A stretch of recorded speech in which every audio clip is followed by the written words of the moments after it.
just ended hour number 1 talking about the Florida Panthers finally breaking through and winning the Stanley Cup and bringing it to South Florida. And we showed a photograph in the Roku channel segment leading to break of the Florida Panthers champion, Matthew Tkachuk, hanging out in a school bus as a 9th grader with his fellow classmate, now NBA champion, Jason Tatum. And this is just unbelievable.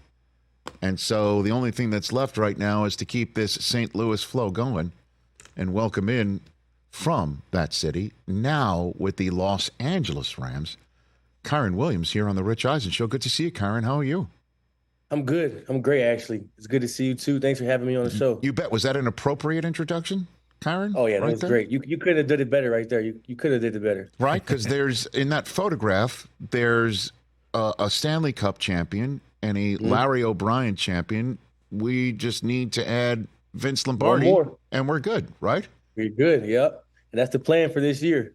Now, you didn't go to their high school, right, in St. Louis? No, so I didn't go to their high school, but our high schools were in the same conference. So I played Chaminade every year in football, any sport, honestly, because they're in the MCC conference. So we definitely went against them for sure. I'm sure you did. So then let me ask you this. Did you grow up a St. Louis Rams fan?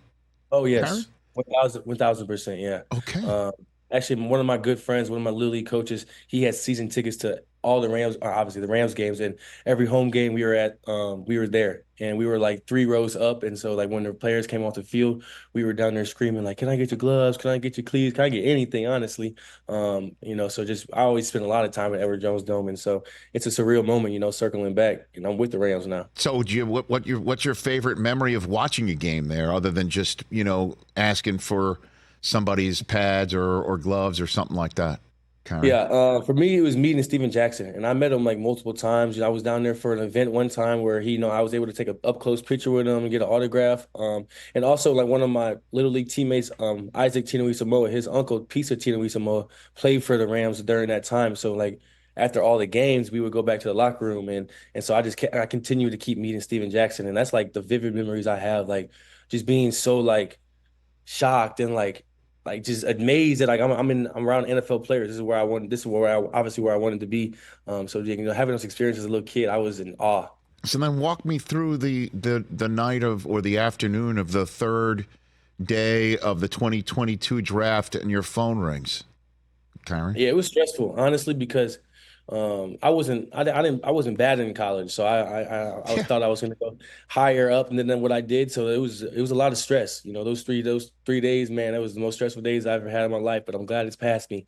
But just waiting for that call and getting that call, and it said 1,000 Oaks, California. I had no idea who that was, but I was going to answer either way because it was my dream come true. And then when I heard that it was the Rams, it probably didn't hit me till like 2 days later, to where like either all the adrenaline was gone. That like, oh wow, it's a full circle moment. God never fails. But like, I'm going to the Rams. Like, it might have taken forever. It might have taken those 3 days to get there. But I'm going to the spot to where I grew up watching and grew up loving. So like, God never fails, and it's a full circle moment. Yeah, a space preceded, obviously, decades removed, and also one city removed from a spot Steven Jackson once occupied. Right. What if I told that kid that day about this? He wouldn't have believed it. Right? He would have believed. He would have been like, what are you talking about?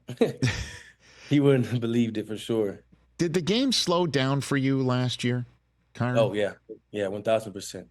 Just coming off my rookie year, I knew what to expect. There wasn't really any more surprises for me going forward. I knew that I just had to work, and there wasn't really nothing else for me to do. I had a point to prove, and that was only going to get proved by the work that I put in. And so coming into that second year, I was confident more than ever because I had put in the work. I went home. I went to St. Louis. I came down to Florida. I did the things that I had to do to get ready for the camp. And then so I just knew that whenever my time was called, that I was going to, do the things that I do the things that I've done my whole life. So this was nothing surprise for me. It's just, it took a while, like everything does. And so now that it's here, I'm just going to keep on, grinding like I wasn't, like I still trying to get to that point where I want to be. And so, it was fun. Not that I'm going to put you in the position of your coach who remembers every snap like it was literally 3 seconds ago and circumstances. But is there a snap, a play where you did realize the game has slowed down for me, Kyren? 1000%. I would even say like I'm gonna tell you a snap, but I just want to start with the game, like the Arizona game where I really came out of my shell. That was the first time where I just felt like, oh yeah, this is what I've been doing my whole life. This is nothing new. But for a play specifically was when we played the Giants going into the. He was on the 28-yard line and we called a mid zone play, and we have been working this since camp. Honestly, we've been working this obviously this play, but when the defense brings the pressure on this play, a lot of things tend to happen differently. And so the receiver has to stay front side, the tackle has to set wide so to keep the dude outside. And so we call it a lagging pin. And so being able to get the handoff, realize that what was happening in front of me, knowing that if I continue to keep pressing this landmark that Kevin Dotson, he's going to get through the line free and get to that backer. So if I keep pressing this hole in this line, that this backer is going to flow and K-Dot's going to be able to kick him out. And so once I seen that happening, I was able to, drop my weight, sink, and really get vertical behind K-Dot's block. And then the receivers doing what they do best, obviously downfield blocking, and it allowed me to get to that touchdown. But, just being able to like really recognize what was going on during the play. Like I came back to the sideline, I was like, that was a lagging pin. Let's go. Like, good job, fellas. Like, yeah, but we've been working that for the longest, and it happened, and we executed to a T. So, things like that was definitely like for me, it's like, okay, I understand this game now. So that you said that was in the Giants game last year. That was the last game of the regular season, and I'll tell you straight up, Kyren, it looked like the game was slowing down for you in the weeks before it too. No, it definitely was, but like that specific play where like everybody had to execute on a different look. Yeah. That's what made it realize like, okay, like, we're firing all cylinders. Okay. And what is it like to have a conversation about ball with Sean McVay? You got a good example of that for me, Kyren?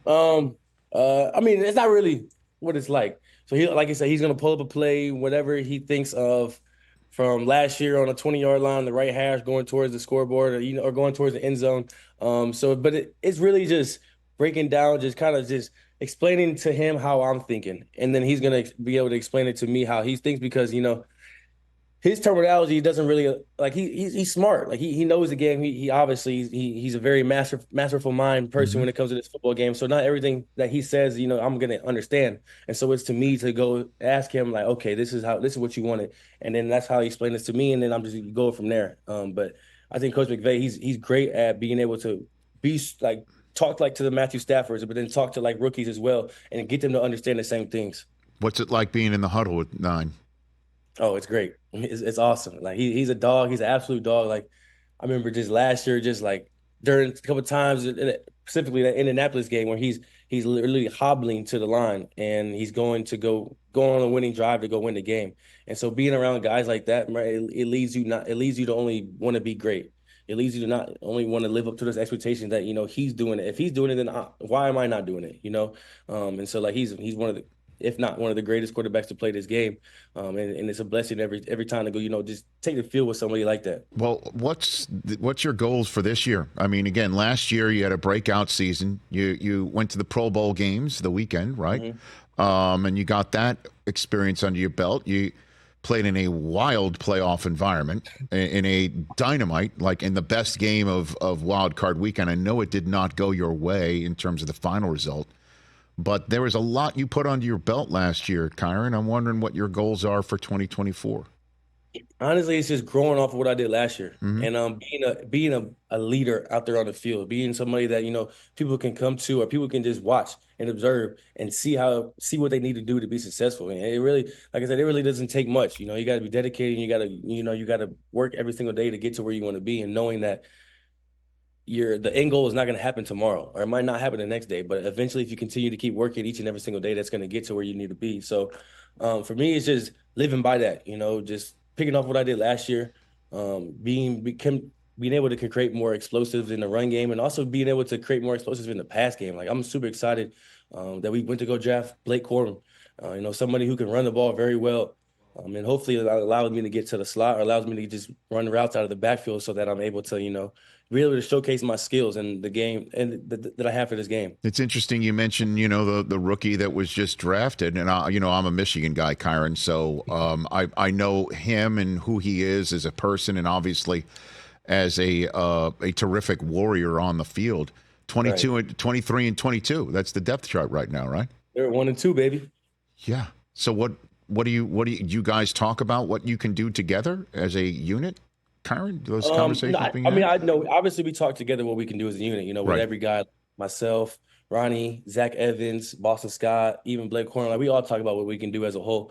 And we're just working each and every single day to get where we want to be. There's not really like conversations to where like, oh, Blake, I can't wait till, I hit this run and then you hit this run. Like we're just grinding, and then when those times come, those are the conversations you have on the sideline during the game. Like I'm gonna hit this 15-yard run, and bro, when you come in, please, you get a first down. Like it'd be stuff like that, just during the game type of talk. But there's not really right now in practice. We're just trying to get each other better, just watching each other move and whatnot, and just being able to coaching what we think we need to get better at. Well, I'm looking forward to seeing what you can do this season. And I'm excited. Last year, Kyren, you were, as they would say, a waiver wire fantasy darling, Kyren. A lot of people weren't having you on their draft radar screen. Chris, this year he's where is Kyren Williams now? Yeah, according to Pro Football Focus that I follow, RB4, number 12 overall. What are your thoughts on that, Kyren? What do you think? I'm always going for the number 1 spot. I don't like to be anything that's not number 1. If you're not first, you're last. So I'm going to continue to work. Wow. You just went Ricky Bobby on us, huh? Okay. All right. right. Hates when I say that. Okay. So, 1 is McCaffrey, Kyren. It's all right. I got to chase something. Okay. I love that. So, right. Who's 2 and 3, Chris? You got 2 and 3 right there? So, Kyren can get them all? McCaffrey is RB1. Right. Bijan, RB2 heading into the year. And Breece Hall, RB3. Okay.